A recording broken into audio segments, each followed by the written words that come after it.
There are so many villagers. We probably don't even need any more right now. In the original design, they did have a way to turn the farm off, and then I thought, no, we don't need that. Why would we ever want to turn it off? And now I see why. I think the best thing to do is probably to make this area a little bit bigger. And now let's just break this wall and let all of the villagers go through. Oh, I need to break the last block. There we go. So they should hopefully be a bit less crowded now. There's also been somebody else who just joined the server like yesterday, who is now here. Look, there he is over there. Hello.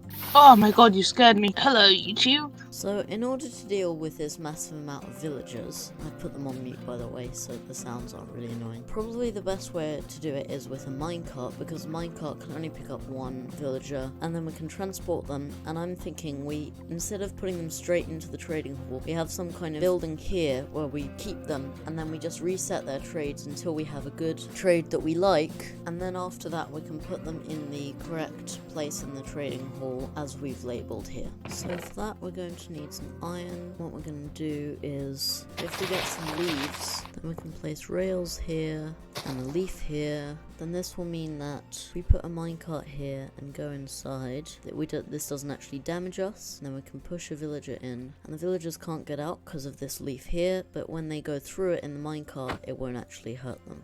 Now we can build down here like this, and then here we'll just build a temporary holding cell for the villagers that we're trying to decide what they're going to do. Right, and then we just continue the track in this direction. And then once we know what the villager sells, we can decide where it's going to go. So let's get our first villager. Into the minecart you go, and up there. Let me actually craft a second minecart so that I can get out. Now let's give him a lectern. Is he gonna... Yeah, okay. He does take the thing, but not if it's like far... Oh. He doesn't take the job if it's far away. It needs to be like next to him. And now we repeat the same process that we've done for every single other thing until we get something that we're happy with. Efficiency 5, I think that's good enough. Now we don't actually have enough emeralds to lock that in right now, so we'll just trade him some paper instead. Now we can ride him out here and into his cell. Then we'll place the lectern here and break the minecart. Nope. Oh, it's alright, it's alright, it's alright. Just go this way. Yep, into the minecart, into the minecart, into the minecart.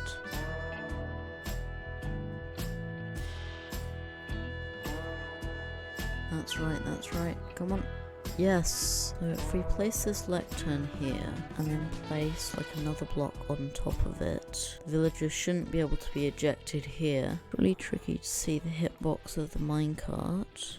There we go. There we go. Now the villager is trapped. So he will be here forever. And then we get the next villager and continue. And we now have a bunch of villagers. We've almost completely filled this first row here. So we have a couple of general enchantments, mending and unbreaking, and then we have all the armor ones, the sword ones, and then the tool ones. I've already planned out some more, so bow enchantments, fishing rods, crossbows, tridents. And then there's 2 more for like, I'm thinking maybe knockback or maybe frostwalker, because I haven't put space for them here because I didn't think I'd use them very much. But if we need them, then we have a couple of extra spaces here just for the less common enchantments. And then probably after we're done with downstairs, we're going to move to upstairs, and then we'll put some more of the more general villagers here, like farmers, masons, toolsmiths, all that kind of stuff, for us to get emeralds and other materials faster. Now that we have all these enchantments, let's take advantage of them. So let's get some emeralds.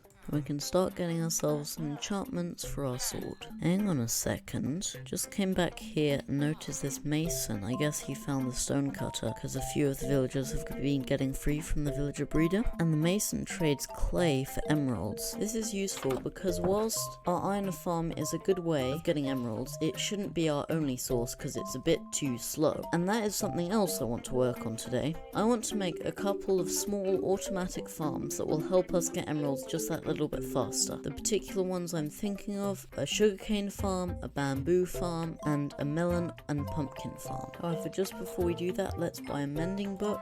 What else are we going to need? I'm breaking 3 and looting, but again, we don't have any emeralds, so I think we should start making those farms. Now, where should we put them? I'm thinking probably somewhere near here so that we can easily access them when we're trying to get emeralds. Maybe up here we can flatten it out a little bit and put the 3 farms just over here.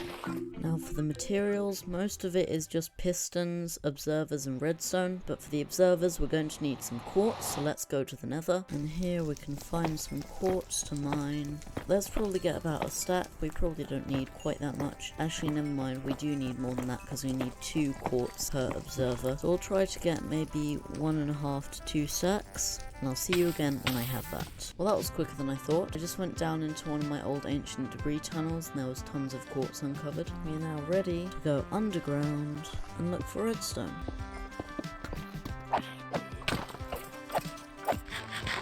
We now have 2 stacks of redstone dust. So if we get some more cobblestone, collect some more iron from the iron farm, and we now have a stack of observers, a stack of pistons, and more than a stack of redstone. So I think it's time to get building.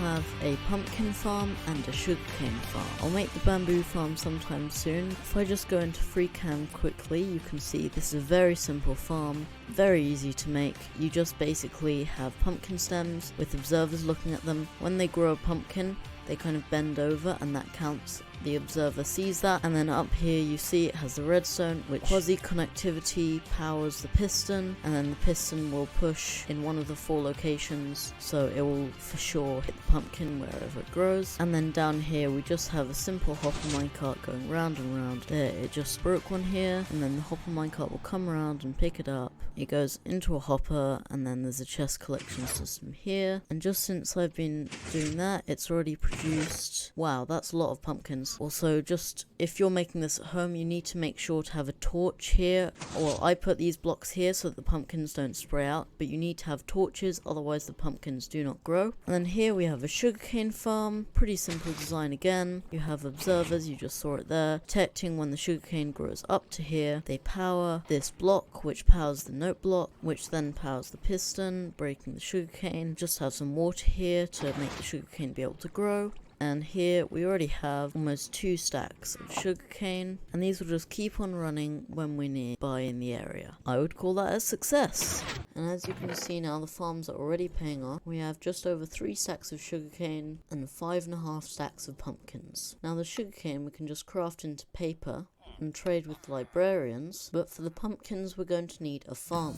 Now, as I said before, I'm going to keep the bottom row for all librarians, and the top is going to be for more miscellaneous ones. What we can do is if we just dig a hole in the wall here, we can run a rail line down here, and we'll create a little bridge that goes down like this, and then we can connect that to this line here, which comes out of this thing. Ah, I just realised I've dropped into the villager breeder and I don't have any minecarts. Just need to craft one. We can get out of here. And I'm pretty sure I left a minecart back here where I was building this. I did. Who here wants to be a farm? It's always so hard to get them up and it's so hard to navigate because there's so many villagers in here. I just basically blocked off these trapdoors so these villagers won't actually breed anymore because they don't have access to the beds. So hopefully we won't get any more villagers in here after this. Although these villagers do seem to be breeding in here, and I just realized that I forgot to block this bit off, but I think that should be fine because farmers, we don't really need to reset their trades. Now we just need to decide how we're going to have it. I think we should maybe have something like toolsmiths, weaponsmiths, armorers, stuff like that along here. Possibly 2 of each, and maybe masons. Probably want quite a few masons. Maybe we should fill up the rest of this with masons. We'll put the farmer in here, let's say, for now. I do actually want to reset it a little bit so he buys potatoes and carrots, even though the main trade we'll be using is pumpkins and melons. Oh look, he traded it straight away. Alright, we have our farmer. Now we just need to level him up until he'll give us the pumpkin trade. Can't remember whether it's the 2nd or the 3rd level. I think the melon trade is the 2nd level and the pumpkin is 3rd. doesn't sell us melons, but let's just level out for the next level. Oh wait, no, melons is the second. So he doesn't give pumpkin trades. Pumpkins is the second level, melons is the third. So we'll still keep you because we'll probably want to get pumpkins later and he's still useful, but let's get another one. Maybe it's good to have this guy have a different trade. And now he sells us pumpkins. Pumpkin trade is going to be a really good source of emeralds. He now sells us suspicious stew and golden carrots, which are going to be a useful source of food. Let's see what kind of suspicious stew he sells us. Saturation, I think it was. That's pretty good actually, but apart from that we now have enough money to afford a looting 3 book and an unbreaking 3 book, meaning that we now have a full set of enchanted books for our sword. We can combine them. We actually don't have knockback, but I don't really like knockback on a sword, so I'm just not going to put it on. So here is our full enchanted book. For the occasion, let's buy a new sword, grind off the enchantments, throw away our old one. We won't be needing that one anymore. Now the question is, how much is this going to cost? 33 levels! How am I going to get 33 levels? I'm only on 15. But now we can get our sword with all of the enchantments on. Oh, I just realised I want to name it, but that's gonna need a whole nother level. Alright, fine. Now we can get our diamond sword, put our enchanted book on it. I'm going to name it The Piglin's Wrath. And suddenly it's all gone and we have less than a full level. But to complete... I had 2 netherite ingots before. Somebody's taken my netherite ingot. Anyway, let's put this in here with our netherite ingot. In between videos, I'm going to try to get the rest of the villagers, and soon we'll be able to get full enchantments on the rest of our tools.